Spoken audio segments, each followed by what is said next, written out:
Hello, sir. Good morning. Good morning. How you doing? I'm doing well. That's good. You're looking very springy today. Yes, it's feeling springy. It's warm outside. Does that mean it's like 40 degrees? Very funny. Yeah. No, I think it's going to be 90 tomorrow. So I'm planning to Whoa. be spending some time on a lake. Oh, good as call. You do. Mm-hmm. Huh. Does that mean it's going to be 90 for me in like 2 to 3 days as it works its way over? I don't know. Is that how it works? I don't know. I don't understand time zones. And weather. Yeah, either, really. Yeah. Did you ask your boss if you could take the day off to go to this lake? I'm playing hooky. Like, I'm not going to tell him. So. Okay, nice. Even better. Yeah. Fake sick day? Yeah. Totally. Yeah. Interesting. I haven't done a fake sick day in a while. Yeah, I suppose like probably the last few jobs you've had, you've just been able to take time off freely. Pretty much. Yeah. Yeah. Yeah. Lucky guy, I guess. Yeah. So you want to talk about business?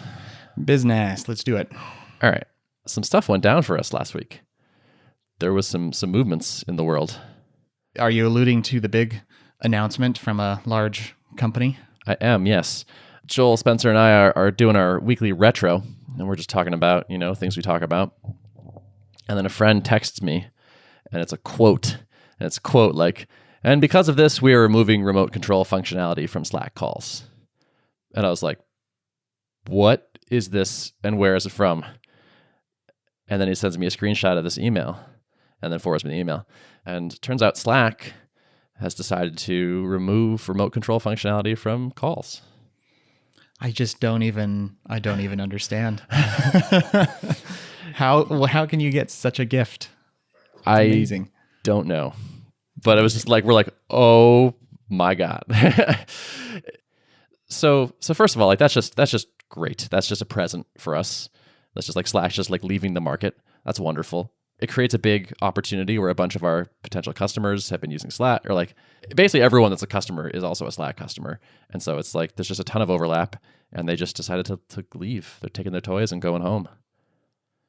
Now, I think this is a reasonable thing for them to do, by the way. This is in the context of we're going to be improving Slack calls. As part of that, we're removing remote control. And I think that actually makes total rational sense. I imagine the usage of the remote control is very low. It's very hard. It takes a ton of work to do it even okay-ish.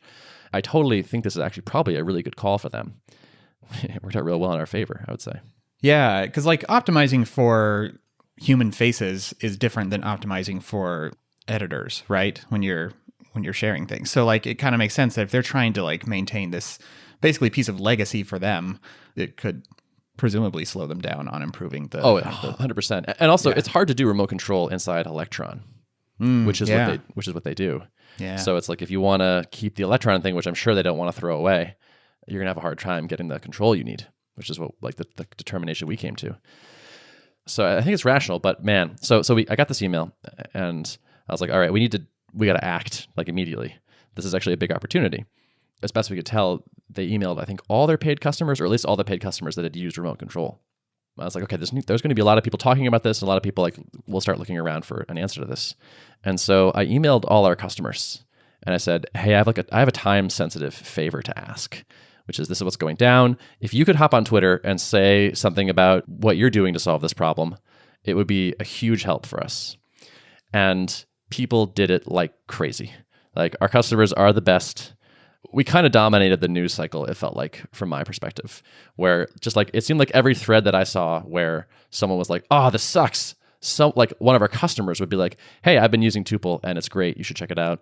And people would said things that I wasn't even like, I didn't prompt them on what to say really, but people would like volunteer things that were just like great for us to hear too, where they're really responsive. I feel like they fix things quickly when I tell them there's bugs. And it was just an awesome validation to get. Wow. Yeah. That's amazing. Yeah, that's even better than just people mentioning like, hey, have you checked out Tuple? It's like, no, I've used it. Yes, exactly. The hype is real. And that to me was the strength, was that it wasn't us popping in all these threads being like, hey, you should use us. It was instead our customers saying nice things about us. It was just awesome. And so we had first of all, it was just like heartwarming. It was just like, oh man, this work we put in is paying off. Our customers do like us. They are happy with the thing. Like the things they're saying made us feel great. it paid off as well in terms of like we had a huge surge in signups to the mailing list, as you'd imagine. People were emailing me and DMing me asking for access, just like really sort of kicked off a whole wave of interest. That's a heck of a day. That's incredible. Whose idea was it to email the customers? That's me. Nice. Yeah. Because sometimes you got to kick the marketing machine into gear. Yeah. And I was just thinking, I was like, okay, there's going to be a ton of people. This is going to be the hot topic for today. Like, how do we be on top of this? And it was just like, well, it's time to maybe spend a little bit of that social capital that we've been building up. Like, if I'm right and we've been building up goodwill by trying to ship a good product and be responsive, people might be willing to help us out here. And they really were. And man, if you were one of those people, thank you so much. It was so awesome from like for the business, but also just for our psyches, just to be like, we are doing something good. It feels so good. It's I don't know. The irrational brain part of me is always focused on, or not always, but often focuses on the negatives and blows those, up to a big thing. So just getting a lot of positive feedback like that was just wonderful. Yeah. It was a gift to you guys for sure too, because like I remember the same thing building Drip. Like once people were pretty happy, a lot of times we didn't hear from them that often. The communication is often skewed towards the people who are having issues or have questions or whatever. So this is good. Nice for you guys to get a surge of positivity. I'm like a little scared to jinx it. Like, this is just so good. Like, I hope the protests don't get to be too large so Slack changes their mind, because this is just awesome. Slack calls was never had great remote control. Like, it wasn't that good, honestly. And so they kind of weren't a competitor in the sense that they weren't competitive with quality, but there was always this like drag of, well, I'm already paying for Slack and it has this in it. It's not very good, but I'm already paying for it. And so people would often have trouble like selling their boss on it. It's like, doesn't Slack have this? And they'd be like, yeah, I mean, kind of. And so it was just often like would kind of be a stumbling block in the sales process. Or I think turn people off from like remote pairing in general. They would try it and be like, this is terrible. And they just wouldn't do it again. Right. Yeah. And it's enough for a manager to ask their team, like, well, have you tried doing this? And the team just says, nah, it doesn't work that well. Then you have potentially engineering management saying like, well, remote pairing is just not a thing that's feasible. Mm-hmm. So sure. Yeah. There's sort of an interesting story here that I think maybe will never get told, which is like the Screenhero Saga. Because the shape from the outside is like Slack bought Screenhero, integrated it into the product, and then removed it. And it's like more nuanced than that. Like there's that's kind of like the official story, but there's more to it. But I don't think it's ever going to get out there. Yeah. Do you have a hunch on what the deeper narrative is there? Like, because I can't remember, did Slack calls exist, or they didn't have any Slack calling stuff before they acquired Screenhero? Do you remember? I don't know. I have a little bit of information about this situation, but I kind of can't really say. I wanted to write the story. I wanted to write this up somewhere and just like interview a bunch of people involved and like kind of try to get, like have the definitive answer to like what went down here. But it's like kind of a sensitive thing, and it's a little bit too self-interested, I think, for me to write like a impartial story. Where it's like if I were like at the New York Times, I could dig into all this like sensitive stuff and just like have anonymous sources or whatever. But like I feel like because it's just too adjacent to what I'm doing, it's like I'm gonna look motivated no matter what. And so I just think I can't do it. Yeah. So my guess, and you don't have to say anything from what you know. My guess is it was more of an acqui-hire than like a technology acquisition. Like they wanted these smart people who had engineered a system like this, and they wanted to build this thing into their product, but they maybe weren't as motivated by the remote pairing thing from the get-go. That's kind of my hunch, Sure. Yeah. I'm gonna not comment on any of that. Yeah. But what a turn of events. Mm-hmm. Yeah, Silicon Valley is a weird place where like beloved tools get acquired and shut down or eventually folded up. It's just It's so weird. Yeah, but I'm honestly just from a purely selfish point of view, it's kind of awesome to be like, oh, like doesn't Slack have this? Like, oh no, not anymore. Then I mean, sure, screen sharing, but not remote control. So if you want to do any of that, then nah. Which is pretty nice for us. It's just like basically I would say the biggest competitor. I don't know, maybe Zoom. Not sure, but just have a giant player leave the space. Man, I couldn't have engineered myself a better change in the market, I would say. Yeah. Wow. Well, congrats. Congrats on the gift. Yeah, so that's pretty cool. People talk about trying to increase your luck surface area, where like you have to kind of be out there doing stuff and then to be the recipient of like fortunate turns of events.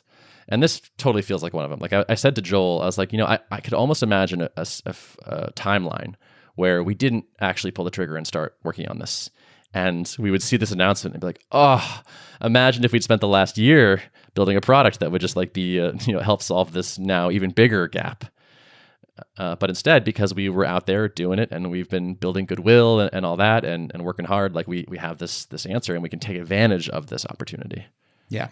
Yeah. I think it's a smart way to look at it. And like, as I've been thinking about, this kind of aligns with how I've been thinking about my next steps. And like, if I don't arrive at like the idea that I know for sure I want to build, I mean, something I want to start doing is just like continue shipping, whether it's, or not start doing, but continue doing is just shipping regularly, whether it's writing, continuing to podcasts, and then maybe even building some software in like very narrowly scoped single purpose tools that I can knock out pretty quickly, put it out into the world and see what comes back my way.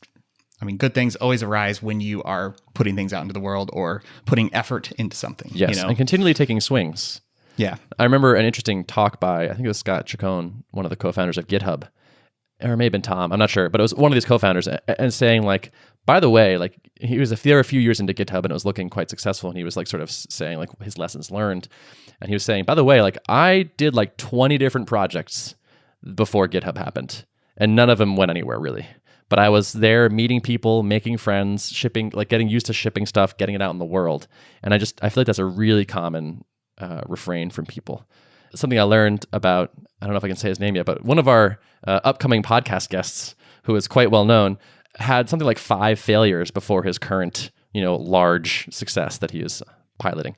And it's just like, oh yeah, like you and I talked to him and it's like, wow, he's just like killing it. It's like, impressive guy doing awesome things. Like, yeah, but it had like, if you talk to him after startup number 3, you'd be like, oh, you're sort of a serial didn't quite make it work yet guy. Like, it just takes time and effort. And I feel like I'm the beneficiary of a lot of my previous projects that were like much smaller, much less ambitious. But now because I've made those mistakes already and learned from them, this is going better than the other ones. Yeah.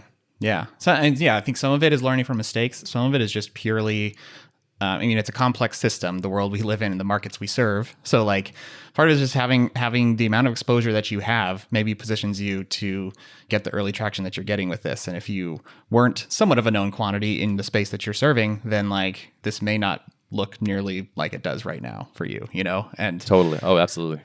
So many factors go into it. There's maybe some kind of equation hidden under here that kind of dictates like some people start on like one business and then they iterate, and it takes 3 years to get to success. So arguably they've done like multiple little types of startups inside of that, pivoting or just iterating and changing directions until they reach product market fit.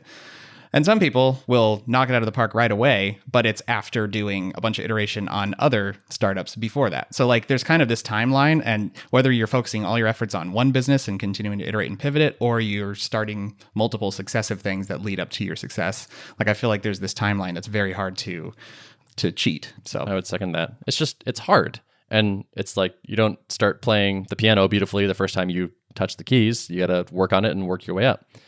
And it's like that, I think. Yep. So let's all keep swinging and taking shots and doing stuff. Yeah, just keep shipping. That's the title of my next blog post. I like it. This is one of my tweets that like had one of the best responses was something like, you can learn more by shipping 1 or 2 side projects per year than reading almost any amount of blog posts, podcasts, whatever. Doing a thing and getting it out in the world is just worth 100x, reading about it, listening about it. I mean, except for this podcast, you should definitely keep listening to this podcast. But also, ship a side project, if that's where you're at. All right, so that was that. That's pretty cool. Also, we shipped, we're almost done shipping international keyboard support, or like non-US keyboards, which is pretty great. We were US keyboards only, and we didn't even support Dvorak, which kind of hurt my soul as a Dvorak user. Are you a current Dvorak user? Yeah, I am. Oh, wow. Yeah. Wow. I didn't know that. I don't recommend it, by the way. In general, no. So if you have repetitive stress and you want to have an easier layout to type on, Dvorak is nice because you stay in the home row more often. But the annoyances of using other people's computers and tools like Tuple not working for you right away, and Like there's like you run into a lot of weird little keyboard shortcut bugs in various apps because no one's using your layout. And like, oh, but that's a P for me. You're like, oh, but that's actually an R in QWERTY, and we bound the key code and not the whatever. Like there's just a lot of interesting. It's kind of not worth it, but if you're having RSI, it might be worth it. Did you switch, or have you been a long time user? No, I switched like 18 years ago. Oh wow. Yeah. By the way, you know what's weird? I'm 36 now, so things that I started doing at 18, I've been doing for half my life. Oh, that's freaky. And there are things that I started doing around 18, and I'm like, wow, I've been doing it for half my life. How about that? So that's just saying anything 18 years ago. That just sounds like a really long time too, right? But like, I was kind of, sort of an adult at that point. So it's weird. Like I've been programming for half my life now. It turns out, 18 years is ridiculous. Getting old. That's cool. We found like an edge case, of course, that we didn't support. But I think Joel figured that out today. So like our sort of V1 of that is already out. And I think V2 that fixes the remainder is going out soonish, which is awesome. And then just today, I don't want to count my chickens, but I got a verbal yes on what would be our largest deal yet, which would be pretty cool. Nice. So very nice. Don't jinx it, but who knows? Might happen. Was this an enterprise-y type of longer sale, or was it? No, they sort of came in the normal way. And then we were like, wow, you added a lot of users. And so they came to the end of their trial and they reached out and said, hey, we want to talk about pricing. And we're like, yeah, okay. And so I just did a call with them. And the basic gist is we kind of came to an agreement, which is like, okay, you're going to be hiring this year and you might expand and you're not quite sure who's going to use it or how much. So like, what if we just agreed on a number and that's going to cover you as a site license for the year? We found a number that we were both happy with. And so I like that just because it's sort of simple. It kind of just, the objections were like, well, what about people that stop using it? Or what about this? And it's like, let's just try to just come up with something we both feel good about and that stays like really straightforward to think about. And then is it annual pricing? Yes, for the yeah. Well, so I said this will cover the next year, and then we'll talk again in a year and say like, okay, today you have X users. Let's talk about what the next year will probably cost. Right. Yeah. Nice. I like it. Yeah, me too. So that'd be cool. Might not happen. I've seen these things fall apart at this stage before, so who knows? Might not go through, but seems good. Seems promising. Awesome. And you didn't have to do a security audit or whatever. Don't jinx it. Okay. I will close my mouth. We don't need to because we're good. So I'm working another deal that is for a very security conscious customer. And they sent us over, like we have a security doc that talks about how we do what we do and how we're trying not to be idiots about security. And we passed the sort of initial review. Like, so they said, okay, you can try this with limited team. So we're not totally stupid about it. We're trying to do it right. But it's nice when people just kind of say, okay, that seems good. No need to fill out this doc. And the other day, someone sent me a security audit and I was like, sorry, we don't fill these out. Here's our doc. Like, let me know if you need anything. And they're like, oh, this will do. This will be fine. I was like, oh my gosh. That's amazing. Yeah. And ridiculous and amazing. So sometimes saying no is great. Large company stuff, man. So weird. Man. I hope we never do that. I hope we never impose that on anyone. We'll see. So what's up with you? Just kind of existing, continuing to, as I mentioned before, to write. So this writing cadence has been good. And the last couple of posts have gotten a good amount of circulation on Hacker News and the Twitter sphere. So continuing to kind of grow the email list, which is nice, on my personal site. Just so much positive reception from people. Like I'm kind of continually blown away by the amount of kind of supportive feedback that I've gotten, and just like validation that like, hey man, I'm still, I'm a fan. Thank you for sharing your journey. I hope you keep sharing. I can't wait to see what you do next. Like, it's just kind of an onslaught. And so I'm an onslaught of positivity. Yeah, right. So I'm overwhelmed, flattered, just feel like, man, we have a really special community here. Totally agree. Yeah, you and I texted about that after your level recap post went out. Yeah, it's just like people are just so nice and supportive. It's awesome. Yeah, so I mean, I'm still getting a fair number of emails a day, and so I'm kind of trying to be deliberate about. For me, a form of shipping is delivering value to people where I can. So I'm getting people emailing saying like, hey, I could use some advice on this thing. And I just read your post and I feel like you'd be a good person to talk to about this. And I'm trying to do that as much as I can, like still kind of balancing, not like spending every minute of the day on calls and stuff, but like it's been good. And I think this is just part of that, call it luck surface area, call it whatever, just putting value out there while I'm kind of contemplating and thinking. And I mean, conversations I have kind of already helped inform some of my thinking on stuff. So I think I'm continuing to do this, and I think it's a good part of my process. So. Nice. So I wanted to ask you something about the post you just wrote, which is about how you are filtering your ideas for the next thing you might build. Some people should read that, and that's a good post. I liked it, and I like that you're writing more. I think it's awesome.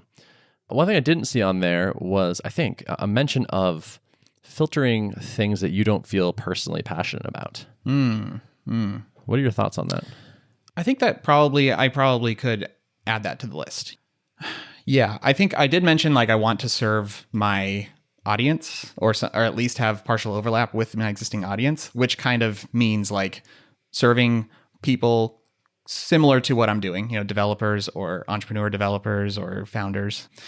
So I feel like that sort of covers it a little bit. Like if I'm solving my own problems, that's probably stuff I'm kind of inherently interested in. But I think that is an important component. And I wouldn't want to, for example, go build, a tool for construction managers or realtors or something like that. Like it has to be a problem space that I want to wake up in the morning every day and work on.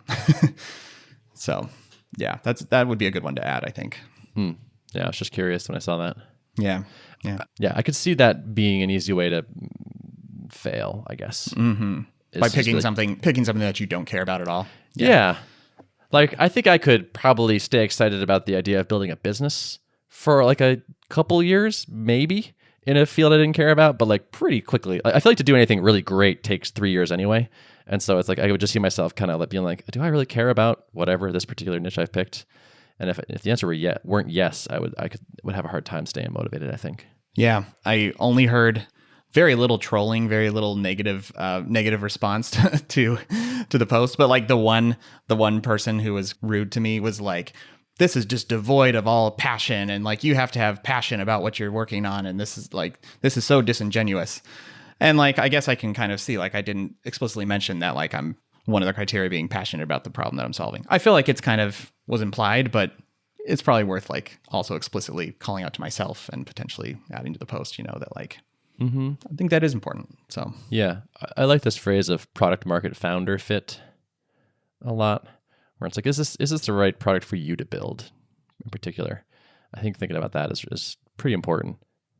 Although then again, I bet you weren't like incredibly excited about email automation, like marketing automation. Mm-hmm. And you probably still had it seemed like you had a good time building that business, and it was challenging and interesting. And so I don't know, like I know I have friends that work on businesses in fields they don't really care that much about, but they find a lot of joy in the building of the business itself. Yeah.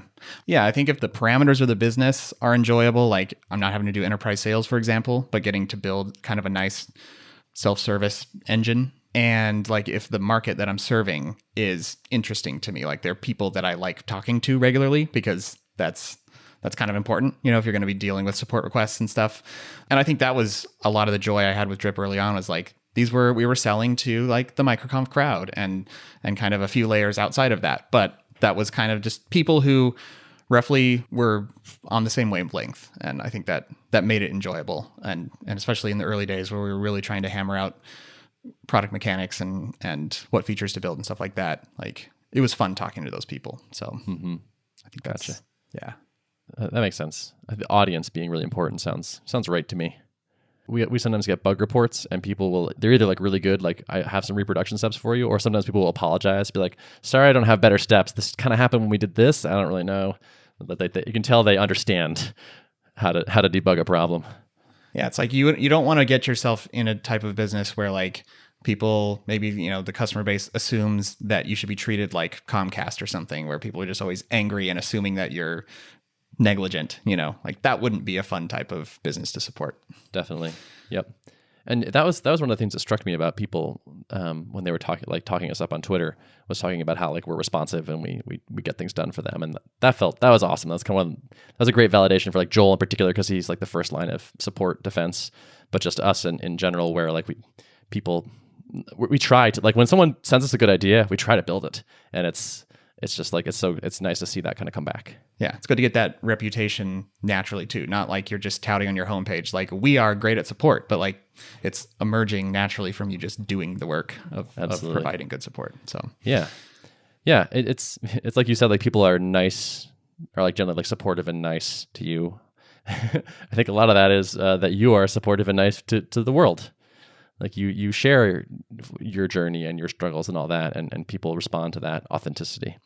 This is somebody said this to me, bro. I was expressing kind of the same thing, where I was like, I can't believe how nice people are to me on the internet. And someone was like, you're nice to people on the internet. And I was like, oh yeah, I am. And like I never thought about like the inputs to this equation. Right. I was just like, how about that output? That's weird. And I was like, yeah, but like if you were constantly a jerk, I bet your audience would have a lot more jerks in it. Golden rule kind of applies. Yeah. And we've been doing this for a while now, and like putting out a lot of things for a long time. And so it's like we have a bit of an audience, and we slowly but surely built up an audience that I think maybe our behavior and our realness resonates with them. Yeah. And I think that's why, especially right now, it would be a shame for me not to like try my hardest to build a business that solves a problem for these people who have grown to trust me and all that goodwill. I want to continue to provide value through the business that I have. So, yep, 100%. I think it's a good idea. Yeah, it's such a marketing tailwind. Mm-hmm. So, you can't force that. You can't just that takes time, and you can't be rushed. For sure. Yeah, I feel like picking a different audience would be such business on hard mode. Mm-hmm. Mm-hmm. So you're in exploration mode right now. Do you feel pressure to come up with the next thing? I'm just trying to abate that pressure from myself. Like no one around me is pressuring me, which is nice. My wife is like, dude, you gotta like chill out. Like don't. Every time I sit back and I'm like, I gotta think of something. She's like, just relax. Like this takes time. So it's good to have supportive people around me. If there's any pressure, it's just from myself. And I kind of talk about this in the post that I'm writing right now, where like this whole like continuing to ship thing is probably the primary antidote for not getting completely restless and stressed out. I mean, even if it's not as tangible as like shipping features, it still triggers the same things in my brain and keeps me sane, Yeah. New blog post gives that dopamine reaction. Plus, I honestly think you're doing something valuable. You're not just like seeking that pleasurable feeling, but like you're calling people towards you who resonate with you and things like that. The energy of the universe, man. Yeah. And you know what? I'll get my Adam mention in right now. Like I really admire. Thought we were going to get through. I said Tailwind earlier, but I was like, I'm not going to mention Adam. Okay. No, but I really admire like how Adam works. Like he puts relentless energy into everything he does. You can tell that like when he was redesigning the Tailwind docs, and he was like almost a tortured creative on like, oh, it's just not good enough yet. And I like saw some early iterations of it, and I'm like, damn, this looks really, really good. But he just cares about the details because he cares about delivering really good stuff. And I'm trying to apply that. Like, I'm not going to hurry the posts that I'm writing. I want to try to pour that much energy into it to make sure that I'm like, I'm not just dumping thoughts on a page, but I'm actually forming things in a way that like will actually be helpful to people, Totally. I think that's a good idea. Although I think Adam would also warn you about the flip side of this, which is like a little bit of perfectionism. Well, yeah, that's the extreme version of it that has to be. You got to find the middle or middle-ish. Yeah. Yeah. Adam is a Tuple customer, and this is why like he is one of my bellwethers for like how are we actually doing, because he will tell me the truth and he has high standards, and it's like people like that are valuable. Yeah. Yep. Totally. But you're right. He sweats the details. Mm-hmm. You should ask him about his TDD course sometime.